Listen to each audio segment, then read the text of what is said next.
Hello বন্ধুরা, welcome to my channel my কিচেনে সবাইকে ওয়েলকাম। আজকে আমি রান্না করব রূপচাঁদা মাছের তেল ঝাল। চলো তোমাদেরকে দেখিয়ে দিই আমি কি নিয়েছি। এখানে কিছু গোটা মশলা নিয়েছি, আদা রসুন লঙ্কা পেঁয়াজ জিরে ধনে, চলো সেগুলোকে বেটে নিয়েছি দেখো। আর পেঁয়াজটা কুচি করে রাখা আছে। এখানে একটা কড়াই গরম করতে দিয়েছিলাম, কড়াইটা গরম হয়ে গেছে। আমি এর মধ্যে কিছুটা সর্ষের তেল দিয়ে দিলাম। তেলটা গরম হয়ে গেছে বন্ধুরা। এবার আমি এর মধ্যে মাছগুলোকে ভেজে নেব। আজকে রান্না করব রূপচাঁদা মাছের তেল ঝাল।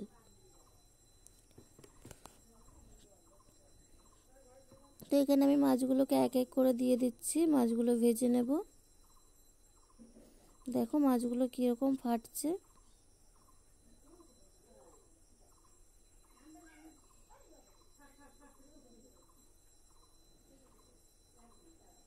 এখানে মাছগুলো এক পিঠ করে ভাজা হয়ে গেছে, আমি উল্টে দিচ্ছি মাছগুলোকে।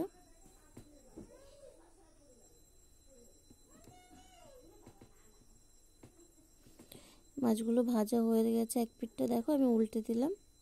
আর এখানে মাছগুলো আমার ভাজা হয়ে গেছে।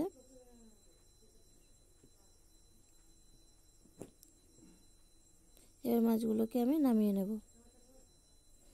একটা গামলার মধ্যে মাছগুলোকে নামিয়ে নিচ্ছি।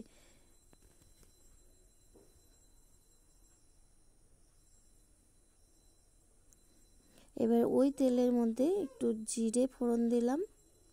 আমার কাছে শুকনো লঙ্কা তেজপাতা ছিল না, তাই আমি দেইনি, আমি শুধু জিরেটাই ফোড়ন দিলাম। এবার পেঁয়াজ কুচিটাকে দিয়ে দেব।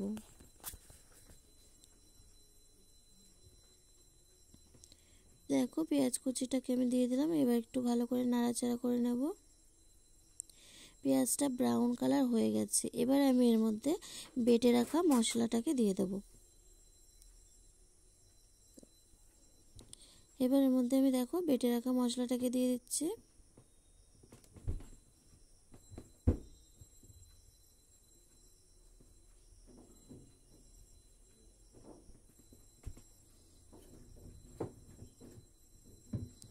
মশলাটাকে পেঁয়াজের সঙ্গে খুব ভালো করে মিশিয়ে নিচ্ছি।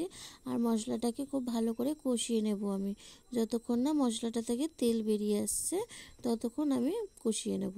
আর এখানে আমি দিয়ে দিলাম পরিমাণ মতন লবণ আর পরিমাণ মতন হলুদ গুঁড়ো। এবার আমি মশলাটাকে খুব ভালো করে কষিয়ে নেব যতক্ষণ না মশলাটা থেকে তেল ছেড়ে আসছে। তো দেখো মশলাটা থেকে কিন্তু তেল ছেড়ে এসেছে, মশলাটা খুব ভালো কষানো হয়ে গেছে। আমি এর মধ্যে একটুখানি করে জল দিচ্ছি। একটু একটু করে জল দিয়ে মশলাটাকে আরও একটু কিছুক্ষণ কষিয়ে নেব। তো এর মধ্যে সামান্য একটু জল দিয়ে দেখলে আমি কষাচ্ছি, আবারও একটু জল দিলাম আমি এর মধ্যে।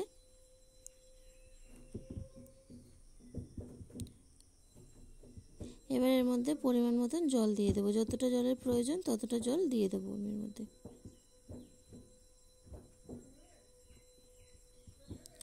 তোমরা ফুল ভিডিওটা দেখো, কেউ স্কিপ করো না।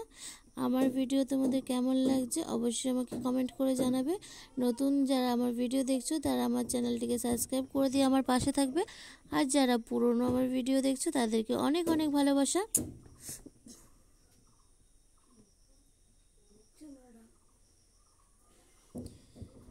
তাদেরকে অনেক অনেক ভালোবাসা। ভিডিওটা শেষ পর্যন্ত দেখে একটা কমেন্ট করে যাবে। ওই কমেন্ট ধরেই আমি তোমাদের ভিডিও দেখতে তোমাদের পরিবারে চলে যাব। দেখো তরকারি ঝোলটা ফুটে গেছে। এবার আমি এর মধ্যে ভেজে রাখা মাছগুলোকে দিয়ে দিচ্ছি। রূপচাঁদা মাছের তেল ঝাল।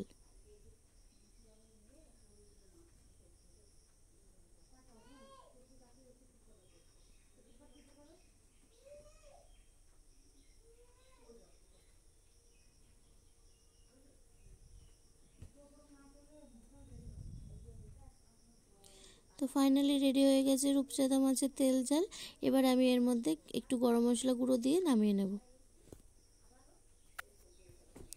তো দেখো আমি গরম মশলাটাকে দিয়ে দিয়েছি।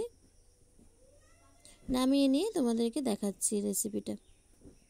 তো ফাইনালি আমার রেডি হয়ে গেছে রূপচাঁদা মাছের তেল ঝাল। কেমন লাগছে দেখতে অবশ্যই কমেন্ট করে জানাবে কিন্তু।